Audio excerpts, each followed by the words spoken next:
നമസ്കാരം, മലയാളി വാർത്തയിലേക്ക് സ്വാഗതം. ഇറക്കുമതി തീരുവ 15% വർദ്ധിപ്പിച്ചതിന് പിന്നാലെ സ്വർണ്ണവില കുതിച്ചുയർന്നിരിക്കുകയാണ്.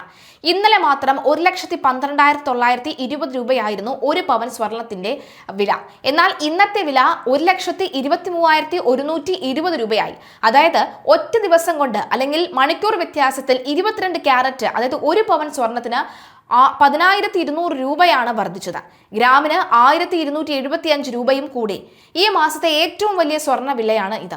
ഒറ്റ ദിവസം കൊണ്ട് ഇത്രയും അധികം വില വർദ്ധിക്കുന്നത് ആദ്യമായാണെന്ന് വ്യാപാരികൾ അഭിപ്രായപ്പെടുന്നു. ഈ മാസത്തെ ഏറ്റവും കുറഞ്ഞ സ്വർണ്ണ വില രേഖപ്പെടുത്തിയത് മെയ് 5-നായിരുന്നു. 1,09,400 രൂപയായിരുന്നു ഒരു പവൻ സ്വർണത്തിന്റെ അന്നത്തെ വില. വെള്ളിയുടെ വിലയും വലിയ വർധനവുണ്ടായിരിക്കുകയാണ്. 1 ഗ്രാം വെള്ളിക്ക് 320 രൂപയും 10 ഗ്രാം വെള്ളിക്ക് 3,200 രൂപയുമാണ് ഇപ്പോൾ കച്ചവടം നടത്തുന്നത്. സ്വർണത്തിന്റെ ഇറക്കുമതി കുറയ്ക്കുന്നതിന്റെ ഭാഗമായി കേന്ദ്രം ഇറക്കുമതി തീരുവ കൂട്ടിയതും നേരത്തെ 6% തീരുവയിൽ 9% വർധനവാണ് ഉണ്ടായിരിക്കുന്നത്. വിവാഹ ആവശ്യങ്ങൾക്കായി ഒരു വർഷത്തേക്ക് സ്വർണം വാങ്ങുന്നത് ഒഴിവാക്കണമെന്നാണ് പ്രധാനമന്ത്രി നരേന്ദ്രമോദിയുടെ ആഹ്വാനം. ഇന്ത്യൻ രൂപയുടെ വിനിമയ നിരക്ക് പിടിച്ചു നിർത്താനും വിദേശ നാണയ ശേഖരം സംരക്ഷിക്കാനുമാണ് നീക്കമെന്ന് വിശദീകരണമുണ്ട്.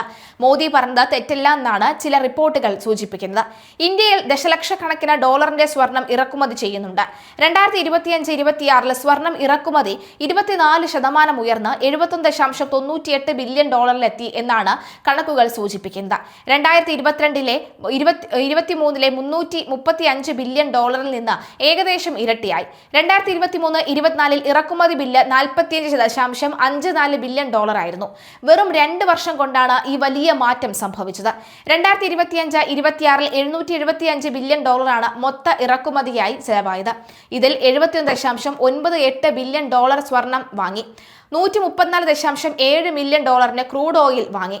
മൊത്തം ഇറക്കുമതി ബില്ലിന്റെ ഏകദേശം 10% സ്വർണമാണെന്നാണ് ഇത് സൂചിപ്പിക്കുന്നത്.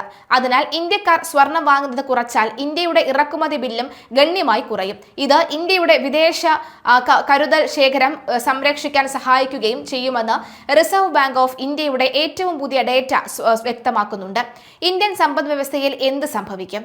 മോദിയുടെ നിർദ്ദേശം പാലിച്ചാൽ ഇന്ത്യക്കാർക്ക് വളരെയധികം നേട്ടമുണ്ടാകുമെന്നാണ് പല വിദഗ്ധരും അഭിപ്രായപ്പെടുന്നത്. ഇത് രൂപയുടെ മൂല്യം ശക്തിപ്പെടുത്താൻ സഹായിക്കും. മാത്രമല്ല, സ്വർണം ഇറക്കുമതിക്കായി ഉപയോഗിക്കുന്ന പണം പശ്ചിമേഷ്യൻ യുദ്ധം കാരണം ചെലവേറിയ ക്രൂഡ് ഓയിൽ പോലെയുള്ള ആവശ്യ ഊർജ്ജ ഇറക്കുമതികൾക്കായി ഉപയോഗിക്കാം.